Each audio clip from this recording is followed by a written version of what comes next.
Dans cette vidéo, Jean-Luc Mélenchon s'oppose fermement au 4e mandat du président ivoirien Alassane Ouattara. Le leader de la France insoumise dénonce ce qu'il considère comme une dérive autoritaire et critique vivement la politique de la France en Afrique, qu'il accuse de soutenir des régimes en place pour préserver ses intérêts. Mélenchon appelle à une nouvelle relation fondée sur le respect. Son intervention relance le débat sur l'ingérence française et la démocratie en Afrique. Nous gardons un œil du côté de nos camarades réfugiés dans la clandestinité, de ceux qui meurent en prison et qui sont odieusement torturés.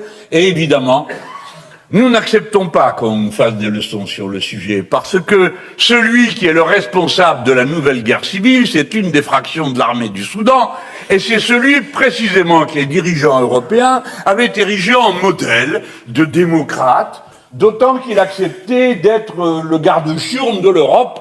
Il était là pour surveiller que les flux migratoires ne viennent pas à sortir et se diriger vers l'Europe. Alors on l'avait arrosé d'argent et d'armes, dont il fait à présent l'usage que vous savez.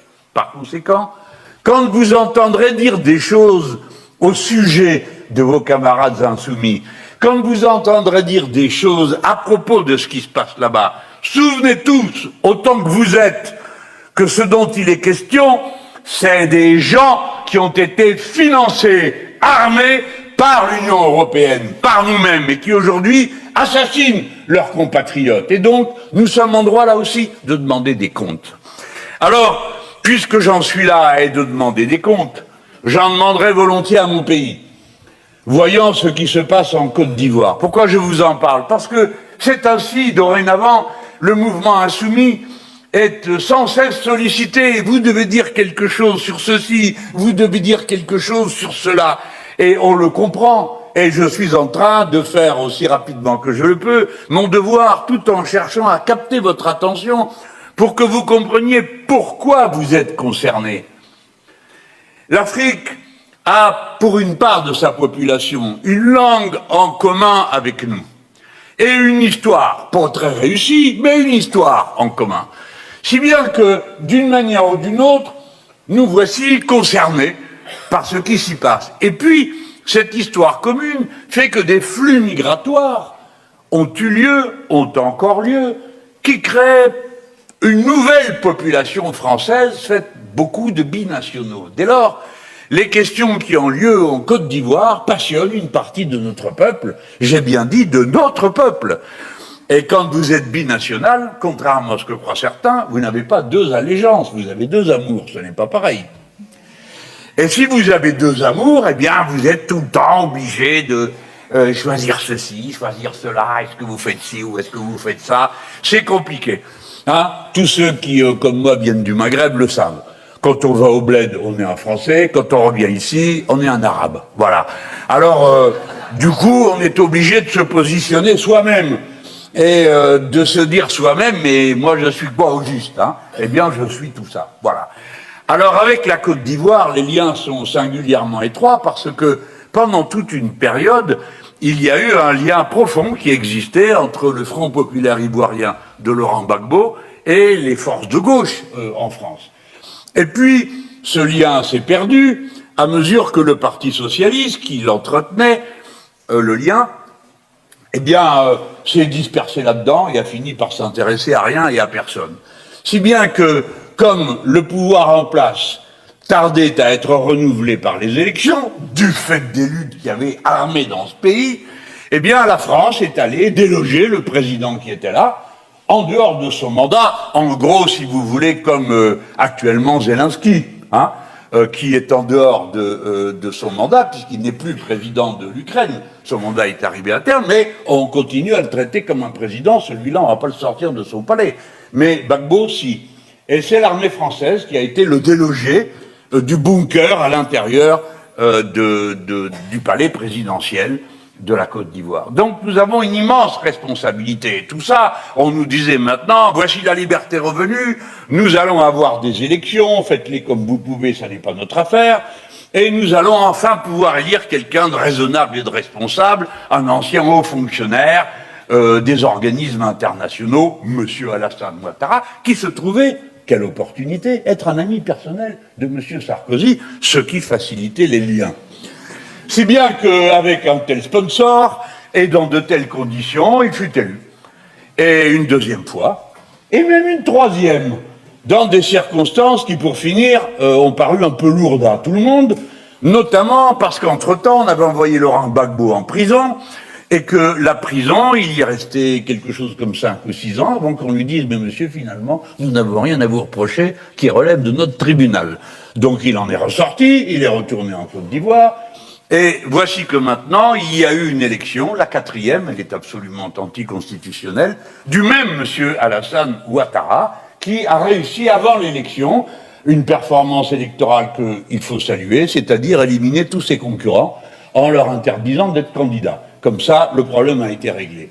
Eh bien, nous, Français, nous sommes responsables d'une partie de cette situation. Et nous sommes attentifs à ce qui s'y passe. Parce que les gens de Côte d'Ivoire, les Ivoiriens, sont avec nous dans un lien particulier d'affection, d'amitié, de vie commune. Hein? On a même eu une députée qui en venait et qui est là en face de moi, qui est Rachel Keke. Hein? Alors, on était bien content qu'elle soit députée française, non? Alors, voilà. Et puis le Cameroun, alors là, c'est la catastrophe totale. J'arrête pas de recevoir des messages, mais qu'est-ce que je vais faire, moi? Je n'y peux rien. Je ne peux faire qu'une chose, c'est dire que je ne suis pas d'accord. Pourtant, le président Macron s'était rendu sur place. Le tyranno local s'appelle Paul Biya, et ce Paul Biya est souvent en cure à Genève, si bien qu'une fois, quand il est rentré dans son pays, le journal avait titré, il n'a pas titré longtemps, il était écrit Paul Biya en visite officielle au Cameroun. Ouais. Comme il était président, ça la foutait mal. Alors, ça prouve que les Camerounais ont de l'humour, ce qui est vrai. Et Paul Biya, là, est candidat pour la 8e fois. Et ça ne le dérange pas d'avoir 92 ans pour affronter les rudes tâches qui se présentent devant lui. Alors, voyez-vous, on peut là aussi dire que la France a une responsabilité, puisque le président Macron, qui auparavant avait été soutenir Idriss Déby, est arrivé après l'avoir soutenu là-bas, soutenu son fils qui est élu, on ne sait pas comment, et il arrive au Cameroun où là aussi il se met à faire toutes sortes d'amitié au fils de M. Biya. Mais pour finir, c'est M. Biya qui est candidat et qui a été réélu avec, je ne sais pas combien, 80% des voix, comme l'autre. Donc tout ça, mes amis, mes camarades, vous pouvez dire, ah ben c'est loin. Non, c'est pas loin, c'est tout près. Deuxièmement, tout ça va mal tourner.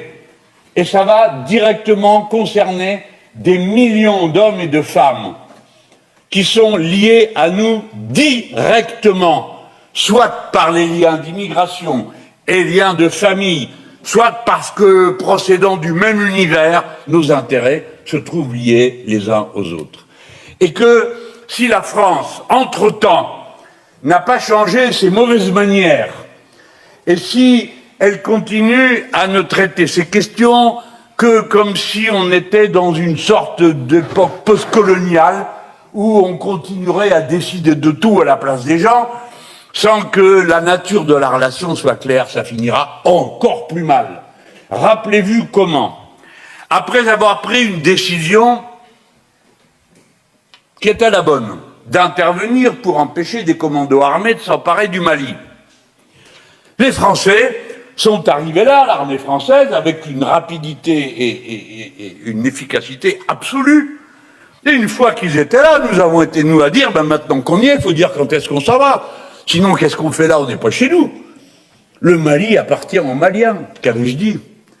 Ah oui, c'est malin de parler comme ça, il le faut, pla-pli, pla-pla, pla-pla. Alors on a dit, ben, de toute façon, ça vous plaît pas, faut voter. La Constitution de la Ve République n'oblige à voter qu'une fois. Au bout de 3 mois, vous imaginez, une fois que vous avez engagé vos armes pendant 3 mois, au bout de 3 mois, vous faites quoi? Vous dites, non, attendez, c'était une erreur, on plie, on rentre. Non, ça n'existe pas. Donc, on a voté une fois. Vous m'entendez? Une fois en 9 ans de présence, avec 5000 hommes et femmes de troupes là-bas. Nous y avons perdu 54 des nôtres.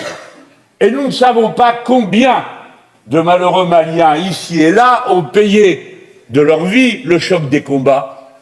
qu'ils ne contrôlaient pas. Et maintenant, voici que tout ça s'est fracassé, et qu'une autre organisation politique est en place, que les oppositions sont en prison, etc., etc. Qu'avons-nous gagné à cette situation absurde? Rien, le malheur des gens. Et il y a aujourd'hui une équipe qui a pris le pouvoir. Alors il y en a une là, il y en a une autre au Burkina, il y en a une autre au Niger. Et quoi? Qu'est-ce qu'on va faire? Qu'est-ce qu'on va faire? Rien, par exemple, c'est une bonne idée, pour commencer. Mais ensuite, enfin, nos relations existent. Nous n'allons pas comme ça dire c'est fini, on ne vous parle plus, on ne va voir personne. Bref, toutes ces questions sont posées.